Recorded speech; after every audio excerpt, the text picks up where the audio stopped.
तो लगातार हम एक एक राज्य का विश्लेषण आपके सामने कर रहे हैं, वहां की सीटों का समीकरण आपको बता रहे हैं, जनता का मूड क्या है, मुद्दे क्या है, क्या समीकरण वहां पर पॉलिटिकल पार्टीज के बीच है, पॉलिटिकल पार्टीज किस तरीके से आगे बढ़ रही हैं, तमाम पहलुओं पर हमारी चर्चा जारी है। हमारे संवाददाता ग्राउंड पर मौजूद हैं ताकि ग्राउंड रिपोर्ट आपको दिखा सकें। सीधे हम रुख करेंगे चंडीगढ़ का, जहां पर मौजूद हैं हमारे संवाददाता मोहम्मद गजाली, तमाम पहलुओं पर बातचीत करने के लिए चंडीगढ़ में मौजूद हैं।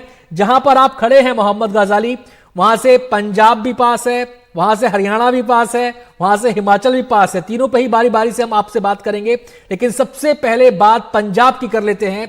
पंजाब का मूड इस समय क्या है, बड़ी तस्वीर वहां पर क्या है? जी देखिए, 13 सीट हैं। आम आदमी पार्टी जो है वो सरकार में है, और जब भी विधानसभा चुनाव के बाद यहाँ लोकसभा चुनाव होता है 2 साल बाद, तो उसी पार्टी का दबदबा रहता है सीटों पे जिसकी सरकार राज्य में होती है। तो पिछले बार जब 2019 का चुनाव हुआ था, तो उस वक्त 2017 में कैप्टन अमरिंदर सिंह कांग्रेस की नेतृत्व वाली सरकार लेकर आए थे। तो 2019 में वो 8 सीट जीत गए, या कांग्रेस पार्टी के 8 सांसद पंजाब ने चुन लिए थे। इस बार जो है उम्मीदें आम आदमी पार्टी भी वही लगा रही है कि 13 सीटों में ज्यादा से ज्यादा वो सीट जीत सके। और पहले गठबंधन वाली बातें चल रही थी कि कांग्रेस से शायद इंडिया अलायंस के थ्रू गठबंधन होगा या नहीं होगा, तो वो स्थिति अभी भी क्लियर इसलिए नहीं है कि यहां पर आम आदमी पार्टी ने करीब सिर्फ 13 में से 8 सीटों पर अपने उम्मीदवारों के नाम घोषित किए हैं, और उसमें भी ज्यादातर राज्य के कैबिनेट मंत्री हैं। तो कहीं ना कहीं उन पर यह भी दबाव पड़ रहा है कि उनको उम्मीदवार नहीं मिल रहे हैं, या नए वर्कर नहीं मिल रहे हैं, या नए लीडर नहीं है, उस पर भी सवाल हो रहे हैं। बात अगर कांग्रेस की करें, तो कांग्रेस यही कोशिश कर रही है कि उन 8 सीटों पर एटलीस्ट जितने सांसद रह गए हैं, क्योंकि जब 8 सीट थी कांग्रेस की, या 8 सांसद चुन के आए थे, उसमें से जालंधर से संतोष सिंह जो है उनका देहांत हो गया, प्रणीत कौर जो है बीजेपी में चली गई।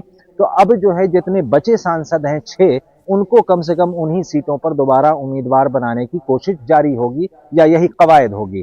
अब बात करते हैं गठबंधन की। अकाली दल जो है पंजाब की सबसे पुरानी पार्टियों में से एक है, क्षेत्रीय पार्टी है।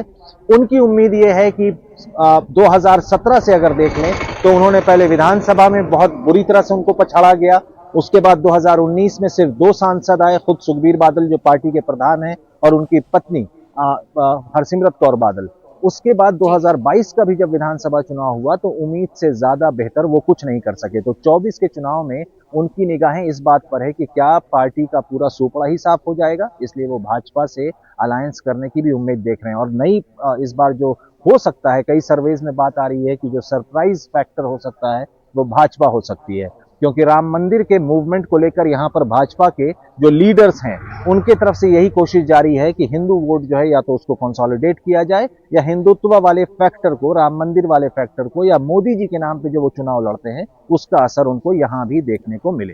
पर गजाली, लेकिन मुश्किलें दोनों तरफ होंगी, चाहे वो आम आदमी पार्टी, उनके सबसे बड़े नेता का को ईडी का समन मिला अब से कुछ देर पहले, उनको दिल्ली में बेल मिली है। वहीं किसान आंदोलन को लेकर भी बीजेपी जब जनता के बीच में उतरेगी, तो वहां भी उसको पंजाब में खासतौर से बहुत सारे जवाब देने होंगे। लेकिन अब बढ़ते हैं अगले राज्य की तरफ, हिमाचल प्रदेश। हिमाचल प्रदेश जहां पर जो स्ट्राइक रेट रहा बीजेपी का, 7 सीटें हैं, 4 बीजेपी के खाते में आई थी। इस बीच पिछले दिनों हमने देखा क्रॉस वोटिंग से जो दरारें सामने आई थी वहां पर कांग्रेस में भी, तो क्या इसकी छाया इन चुनावों में पड़ती दिखाई देगी? गजाली जी देखिए, मुख्यमंत्री सुखविंदर सिंह सुक्खू उस पूरे राज्यसभा चुनाव में जो क्रॉस वोटिंग हुई है, उसके बाद से उनकी कोशिश यही रही है कि किसी तरह से भी सरकार को डिस्टेबलाइज करने के जो अटेम्प्ट भाजपा या विपक्ष कर रही है वो ना हो। इसी वजह से अब उस पूरे प्रकरण का अगर एक्सटेंशन देखें कि आगे हुआ क्या, तो भाजपा के 9 विधायक को टेम्पररी तौर पर हाउस से सस्पेंड करने की भी प्रक्रिया चल रही है, और उन 9 विधायकों को दोबारा जो है स्पीकर ने रिएक्शन या उनके रिप्लाई नोटिस जारी किया है। इन सब का लोकसभा पे असर क्या पड़ सकता है? पार्टी के अंदर जो अंदरूनी कला है, प्रतिभा सिंह प्रदेश अध्यक्ष हैं, लोकसभा बाईपोल उन्होंने जीता था जब हिमाचल में लोकसभा का बाईपोल हुआ था मंडी सीट से। तो अगर ये परिवार सुखविंदर सिंह सुक्खू और जो कोऑर्डिनेशन कमेटी कांग्रेस ने बनाई है विधायकों को लेकर, प्रदेश अध्यक्ष को लेकर, अगर ये सब एक साथ मिलकर चलते हैं, तब तो सरकार में होने का फायदा लोकसभा चुनाव में कांग्रेस को मिल सकता है। लेकिन जिस तरह से सुखविंदर सिंह सुक्खू के सामने उनके नाक के नीचे से 6 विधायकों को भाजपा के लोग या भाजपा पार्टी के सपोर्ट से हरियाणा ले आती है, तो कहीं ना कहीं वो कॉन्फिडेंस और राज्यसभा हार जाना अभिषेक मनु सिंघवी के लिए, तो उसका कुछ ना कुछ घाटा, नुकसान या खामियाजा कहीं ना कहीं लोकसभा पर भी पड़ने के आसार हैं। हालांकि उस समय तक, इस पूरे दौरान अगर वो मामला संभाल लेते हैं तब कांग्रेस को फायदा जरूर होगा। आते हैं मोहम्मद गजाली आपके पास, बात करेंगे आपसे अब हरियाणा की भी। तो हरियाणा का समीकरण भी काफी दिलचस्प है। हालांकि पिछली बार कि अगर चुनाव पर नजर डाली जाए तो हरियाणा में बीजेपी का स्ट्राइक रेट शानदार रहा था। बीजेपी के सामने कोई भी पार्टी टिक नहीं पाई थी। और हम कोशिश ये भी कर रहे हैं कि हरियाणा का मूड जान सकें कि इस बार कैसा वहां का स्ट्राइक रेट बीजेपी का रहता है। आपको बताएं कि चुनाव से ऐन पहले बड़ा उलटफेर हरियाणा में देखने को मिला जब जेजेपी और बीजेपी का गठबंधन टूट गया।